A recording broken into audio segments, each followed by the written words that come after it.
It's Reality Check with Craig Price.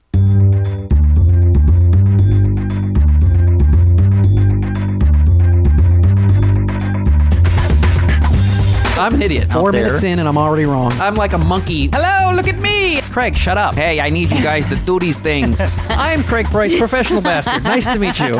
Welcome to another Reality Check with Craig Price. I am Craig Price, and this week, Laura Wilson, the love coach, is here to talk relationships and dating.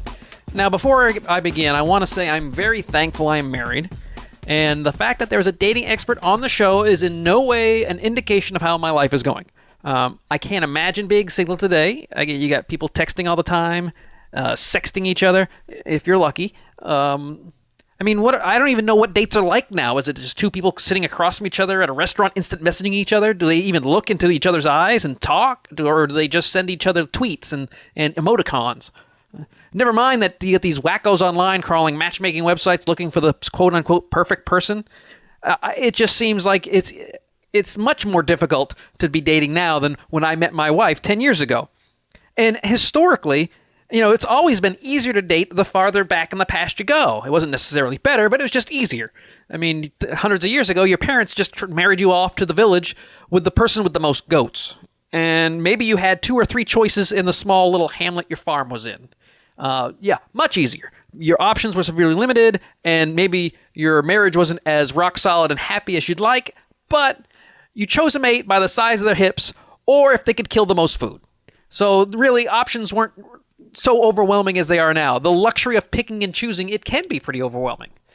But thankfully, Laura is here to help out, so update your eHarmony profile, grab your anthropomorphized dog and cat, sit back and listen to Laura Wilson.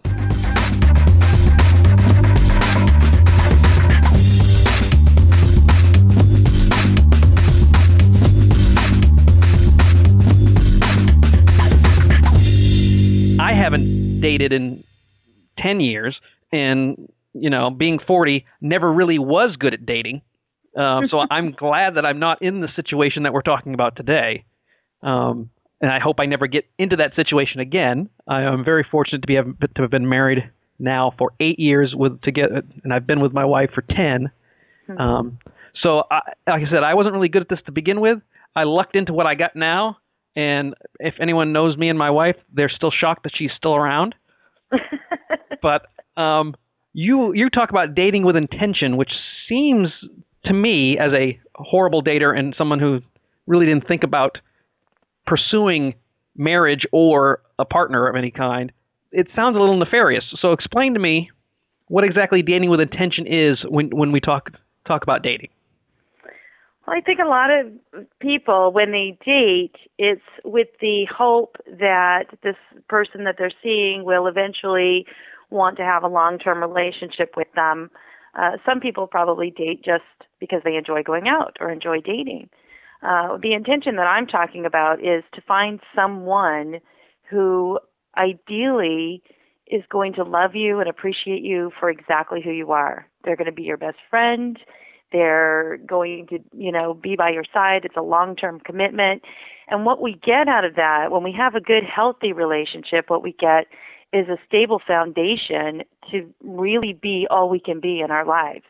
So my end goal is to have that individual or both those individuals be so stable in terms of their foundation in this relationship that provides them with everything that they need, to be able to let their light shine and be the best they can be. And they can turn around and go out in the world and create great results. And because when you're talking about dating, and then we're going to talk about this today, you're talking about people who are actually actively looking for a partner, not just because I always hear that as soon as you stop looking for love, it'll find you. And I'm hearing something different from you. Is that correct? Yes, I take a really proactive approach. I take a very, very active, you get out there and you know what you want, you know what you're looking for, and you don't waste a lot of time. Like I have a friend who went on 200 first dates. That's a lot of first dates. Most of us would probably give up before that first 100, right? Well, she might want to reassess what's going on, because why are they not having second dates? Well, and because they weren't the right guy, right? So, what seems to be the most consistent thing in those dates? Who's the one person who's always at the date? her. She is, exactly. You got it.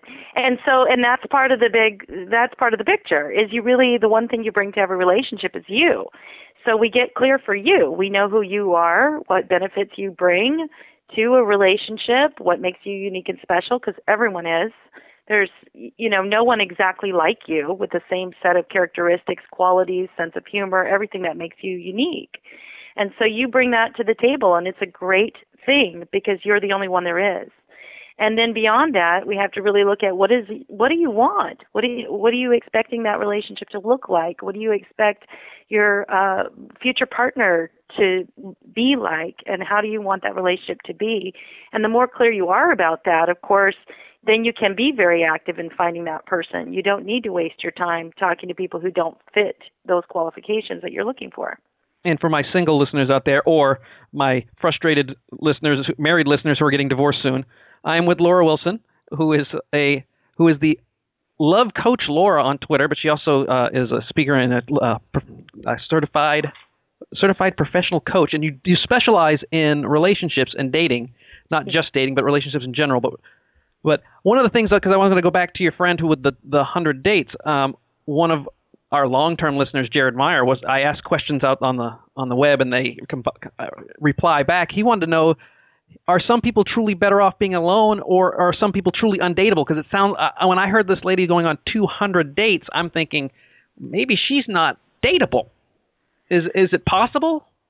Actually, she is amazing. And when she followed through and did this process where she figured out exactly what it was she was looking for, then her mate showed up. That's when he actually appeared for her, and she's happily married now. So what was she looking for that was conflicting with what she actually wanted? I mean, and we don't have to use names, and I'm just using her as a case study because she sounds like you know a lot about what her situation was. But what was she looking for what was she not looking for that she should have been looking for that was causing a repeating date after date after date?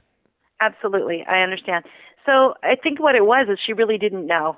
And that's part of the problem, I think, when people get out there and start dating. Are they undateable? No. I don't think anyone is necessarily undateable. But you have to be really clear about what it is you want, because if you keep ending up with something you don't want, actually it's a good guide to kind of look at, okay, well, that wasn't working for me. What is it that would work for me? How can I turn this negative experience around to create something positive?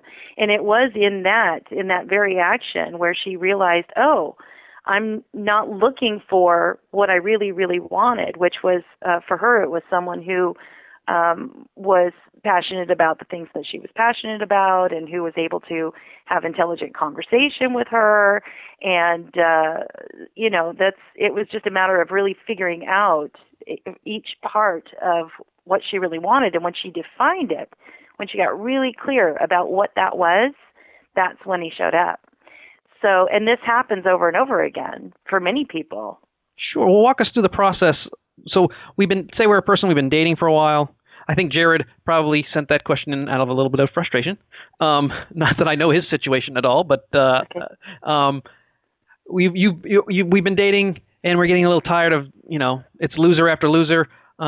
It's not necessarily what I call a Cinderella syndrome, which is, I think women watch too much television and movies, and they see all these rom-coms and see that, oh, there's this perfect guy out for you. He'll just show up, and he's always the guy who he's your friend. But then at the end of the movie, you realize that the love was there all along, and it's just this myth that, love is just going to find you. Like Cinderella, and there's a Prince Charming out there that's just going to whisk you off your feet. You actually have to be a little more proactive. So now that we're tired of dating all the losers, mm-hmm. and what can we do internally first to prepare ourselves to start looking? Oh, wow. Okay, so good. That's a very good question because that's part of what I do. First of all, I would say get to know you. Bring your confidence, right? That's a big part of it. The more that you can identify who you are and what you bring to the table and what makes you unique, the easier it will actually be to find someone who meets you where you are. You know what I mean? Sort of. I mean, I as a person who has absolutely no self-confidence and has been married for 8 years and somehow has faked it to the point where my wife thinks I'm amazing. Don't tell her otherwise. But the self-confidence, I understand you have to walk into a certain situation if you don't if you don't care enough about yourself, no one else will. I certainly understand that. But getting to know yourself is not easy. In my line of work, where I meet hundreds, if not thousands, of people on a regular basis, one of the things that the reason people hire me is because I'm so much me. I'm one of the few people that, and it's not a good thing or a bad thing. I just know who I am, good or bad, and that's what I do. I try to be me as much as possible and as often as possible. But I know that can be very difficult for people to really, because it's always that first impression. You got to make a good first impression. You got to sucker them in the first date, otherwise there may not be one. Mentality-wise, people have. So how do we get past that? I got to be a wonderful person my first date instead of just trying to be who they are their first date. Right, and I don't buy into that putting on a mask to make a good impression, because people are either going to like you for you or they're not. And one of the things that you just said is you are just authentically you. You're just out there being yourself, like it or not. And so if we could get that attitude that I'm just going to go out and be me, like it or not, then the person who appreciates you for you, that person's going to really dig you, just like you just said your wife thinks you're amazing. Well, I say that. She's not here to testify, so as far as you know, she thinks I'm amazing. Well, I'm going to believe that. Okay. I'm going to go ahead and believe your wife thinks you're amazing. If she wanted to, she should have showed up for the interview, but she didn't, so I'm going to be a proxy. And that's perfect. So I say be authentically you. If you, and there are things that make you unique. So what could those things be? They could be maybe just your viewpoint of the world, or maybe your strange sense of humor. For instance, one of the things that makes me kind of different is I like the musical horror movies. I think they're delightful. It's a great mix. You get a little blood, you get a little music. It's all fun. I love that. I can only think of two. No, you've hit a vein there. So I've got to figure what Rocky Horror Picture Show. Yeah, Little Shop of Horrors, and that's a good one. And then what else? I've never heard of horror. Well, you got the musical. Sweeney Todd. The Sweeney Todd was Sweeney great. Todd. Okay. Not lots of fun. Yeah. So. That's a niche. That is quite a. So you are specific. It's just a quirk. It's a personality quirk. You're looking for Tim Curry's, right? You're looking for the Tim Curry type. No, I'm looking for someone who accepts that I have that strange personality quirk that just makes me different. See, some people would obviously probably think that was really weird and not necessarily be interested in someone who has that particular taste. But when you find someone who appreciates that about you, then it's just being you, right? So if that's your thing, if that's something that you like, then be open about it. Just be you. If if you have a particular taste in music, you don't need to agree with that other person. If they say, I love, Beyonce, and you really don't like Beyonce, then you can be open and honest and say, well, that's not really my thing. You know what I mean? Okay, yeah. No. So it's about really just being authentically who you are, and whatever strange quirks and personality traits and sense of humor and, whatever you happen to be, just be that. Because the person who really appreciates you is the one you want. You don't want to be with somebody who doesn't like you for you, right? I mean, I don't imagine that's going to be the best relationship. For a healthy relationship, you want to be with somebody who accepts you for exactly who you are, strangeness and all. Stinky feet and all. We all have stinky feet. Okay, I think we're starting to learn a lot about you, Laura. You may get a lot of emails from a lot of foot fetish, rock and roll, musical horror guys. So this may actually help you out, not professionally, but personally. Well, I actually have a love of my life, so I'm not looking for someone. Well, that's great. But, You're still going to get the request because that's the thing is that. It's when you talk about dating with intention. I think with guys, it's fairly obvious what their intentions are. With women, sometimes it's not. I mean, guys are just we're looking for a person that's fun, that will actually pay attention to us, and maybe we can sleep with. And women sometimes have that agenda too, but sometimes they have and I've seen this, and I have witnessed this from not only in my life but in other people's lives. They have hidden agendas. Because I don't think men have that many it's just a guy thing. We don't really have that many hidden agendas. It's pretty obvious. We only have one or two thoughts rolling around in our head. So how can we make sure that you're talking about being the authentic you, but isn't it kind of important that you kind of lay out what you want from the person as quickly as possible? Absolutely and unquestionably. And there's a technique to that, and that is asking them the right questions.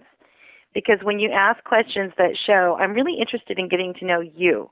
I want to know who you are. I want to know what excites you. I want to know what you're passionate about. I want to know you. I want to know what drives you. You know, it's more uncovering who that real person is, you know, as opposed to, and I don't agree that all men just want fun. No, of and course not. But I mean, sex. it's a wide enough stereotype that it's not completely inaccurate on a general basis. Especially when you're meeting a stranger, you can just kind of go, well, he's got some intentions. Let's see what's going to happen. And maybe this one's different.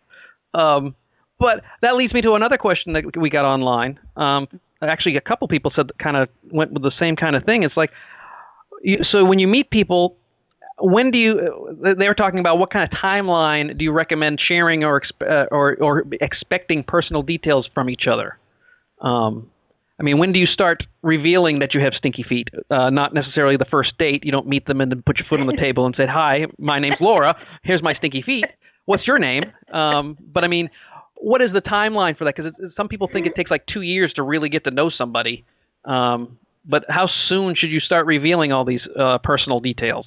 Okay, well, you're asking me, and I'm going to say I would dig in right away. I would not put on a fake mask at the beginning. I would just start being as real as you can in the first place. Well, that's because it'd be more lying by omission than putting on a fake mask. It wouldn't be putting on a fake mask. It'd be like putting on lipstick and eyeshadow.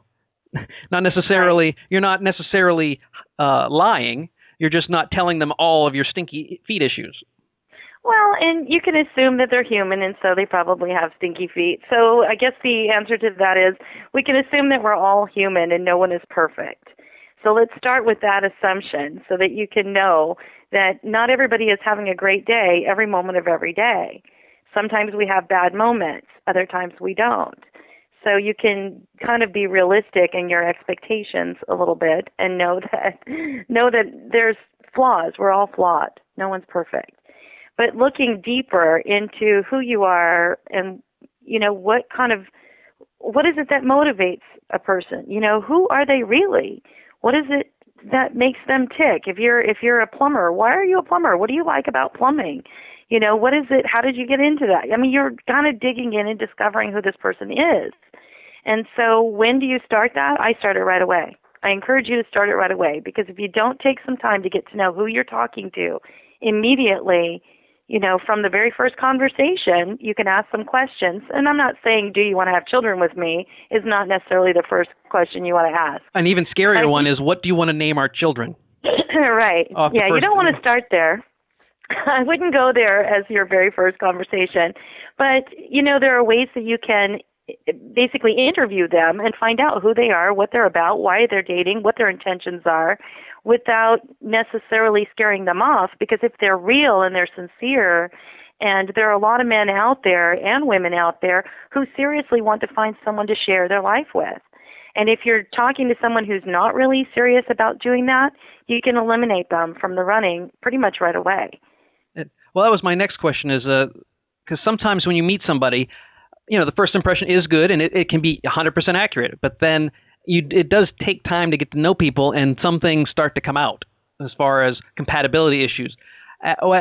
So at what point, how far along do you go with someone before you cut them loose or you decide to commit? I mean, is there like a time frame that you would say, like, if you're dating somebody for, this is an example because I have friends who've done this, and it's like, if you've been dating for 5 years, and you both believe in the institution of marriage, but you're not getting married, you're not engaged, something's wrong. I agree. So that's 3 or 4 years that they should have probably talked to each other and maybe either cut the cord or moved on, or, you know, bite the bullet and join the rest of us and get married. I understand people who don't believe in the institution of marriage, so they don't get married ever, which is fine. But it's like, at what point do you start going, well, they have a lot of what I like, but they have some things that I don't like, and as we keep going down the road, the dislikes don't necessarily pile up, but they start to show themselves more. I mean, how much time do you give someone? Okay. So, and I like that question. I think it comes back to you again, and it comes back, you know, the individual, and you've got to look at what are my needs, wants, and expectations. And as you start to see those red flags come up, those little things that say, well, I'm not really okay with that. That's not really meeting your needs, wants, and expectations. So there's a whole nother, you have one of two choices. If you've been with them for 5 years, you can either A, say, I value this relationship so much that I'm going to work through whatever it is that's going on because this is really important to me and I feel this is really the one. Or you can give them the gift, and I think rejection is a gift for everybody who has been rejected and for those who are doing the rejection. If you've been rejected, it means that you've been given the freedom to go out and find someone who really does appreciate you for you. So instead of looking at it like a bad thing, there's something terribly wrong with me, obviously I'm not dateable or I'm not marriage material, it's just you're you. And when you stand up proudly and say, I like who I am, and you get to that place where you're comfortable with you, then, the rejection isn't necessarily a bad thing. It's actually a great thing. It's a gift. They've given you freedom to go find the right person for you.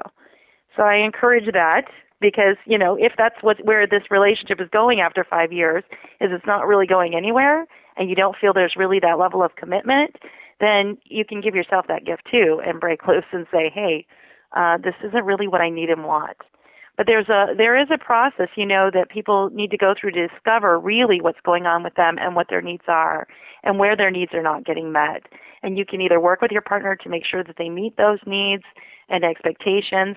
And if you really don't see that that person is going to be able to do that, because not everyone can meet every need and expectation that you have in your relationship, like maybe they can't really connect with you on a deep, intimate level, and that's what you really, really crave, then you need to find someone who can. Because I've seen the opposite as well, where these two people were very well, as far as I could tell, and as far as our friends could tell, very compatible. And because of some kind of minor, not even just minor dislike, he doesn't like ABBA. I'm gonna have to. I can't live with a man who does not like ABBA. If you don't like Norwegian rock, you've got to leave. But where that seemed a little ridiculous because they cut the cord too soon because they didn't give that person a real chance. Right. Do you see that as a pattern as well? I think there's definitely more to it than that. It can't just be that they don't like ABBA. If you have everything under the sun in common with someone and they don't like ABBA and that's the only thing that you have an issue with, it's probably not the real issue. Well, it could also be fear of commitment. It could be just a whole range of different things. But I mean, I don't think I think they're in this kind of. Everyone says they don't have time and that it's all speed dating and you can only meet someone for 4 minutes. It's like giving an elevator pitch. I don't see how speed dating can actually work except on a purely physical level. Does this person who sits down with you look good? Yeah. And then are the 3 sentences coming out of their mouth in the time allotted coherent? I mean, that's pretty much all you've got. Right. And I think people kind of don't give relationships a chance as much as they used to. Well, and I think that's a big shame because it's really not how they look on the outside that's going to really make or break that relationship.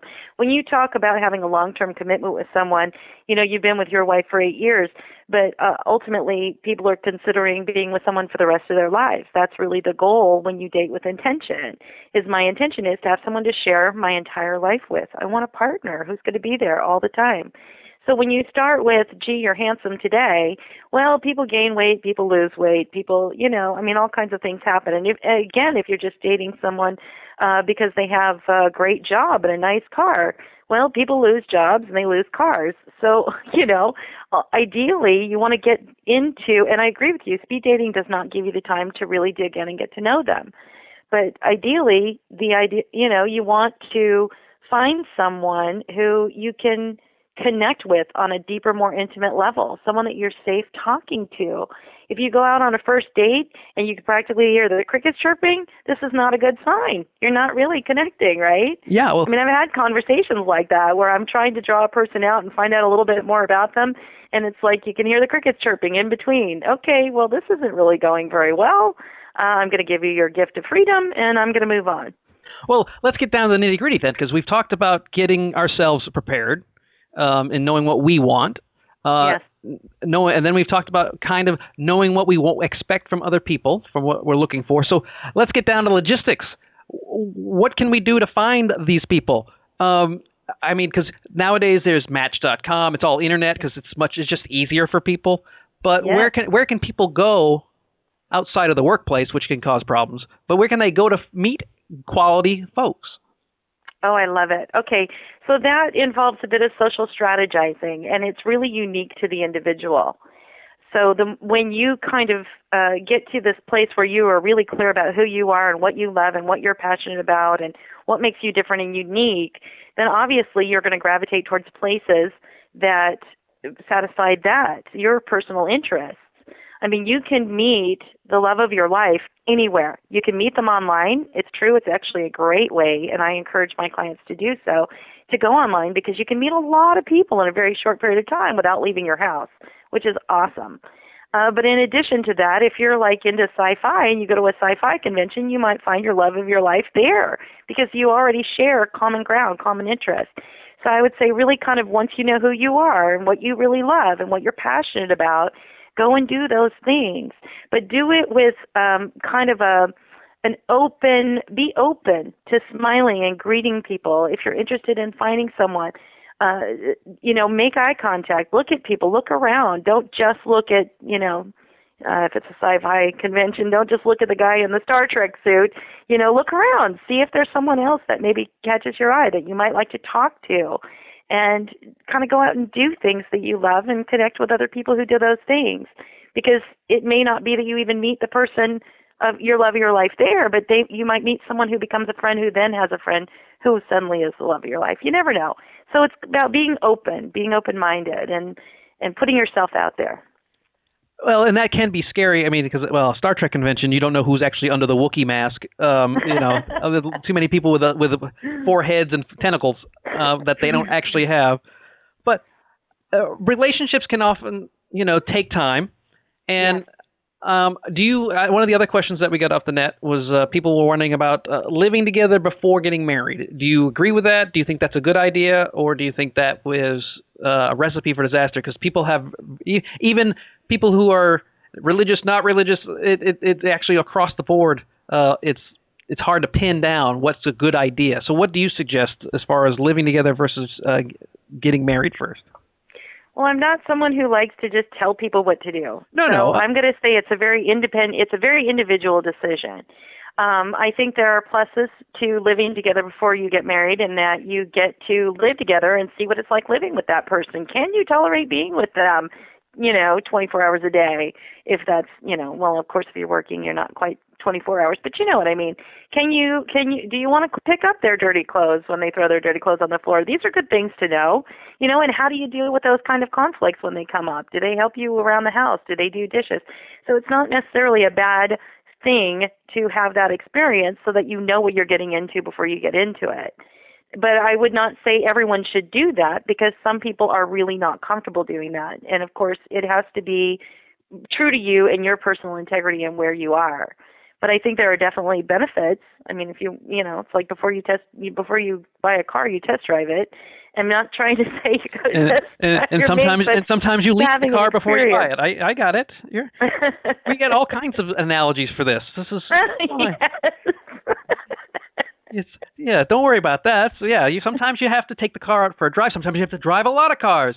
Sometimes you're stuck with the car and you have to wait until it breaks down and get another car. But ultimately, you want a car you can fall completely in love with and love it every day. That's right. Even if you have to jump start it every once in a while. That's right. But we all need a jump start every once in a while. Everybody has a bad day. Sure. Now, before I let you go, because we're getting ready to wrap up our time here, what is the one key thing that we haven't already discussed that you think that people are doing incorrectly when they're looking for love? Oh, wow. One key thing that we haven't already discussed. Because I know the big key thing is not being yourself, because I think a lot of people try to fake it on that first date.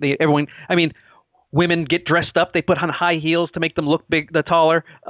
They put on makeup to make them look better. Guys dress up. Maybe they shower more often than they normally would. There's little things that they do that is kind of putting on your best foot forward situation. But do you find that people keep falling into this one same mistake over and over again with your clients?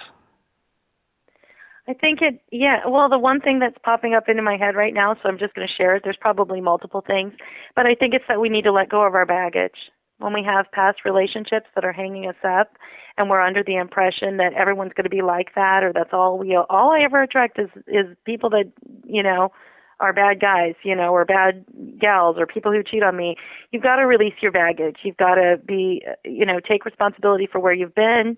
You've got to forgive yourself, forgive that person, move forward and focus on where you're going, not where you've been. Because when we hang on to that baggage, we're bringing it with us. And when you bring that with you, and that's the first thing that you do with someone is, well, are you a cheater, a moocher, a loser, or what? Obviously you're not really open to getting to know them. You're really kind of projecting these ideas out there, which then, of course, that's what you're going to see. It's going to come back. And for God's sakes, please do not have your first date go, oh, my ex used to do this. Oh, my ex used to do that.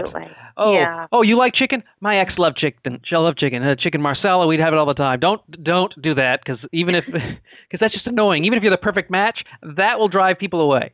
Yes, it will. Yes. So, you got to let the past be in the past. Put the past in the back seat and move forward. And you're focusing forward, and you're going to talk to the person that you're with right now. Well, I'm talking with Laura Wilson. Laura, where can they find you on the internet, and if they want to get more information from you? Oh, yes. It's at www.transitionswithlaura.com. And for those of you who go there on the home page, I do have a special offer to help you get an evaluation on your dating profile, your online dating profile. There are big mistakes that people make when they're creating those profiles, and I can help you create a really good one that does not fall into those same mistakes.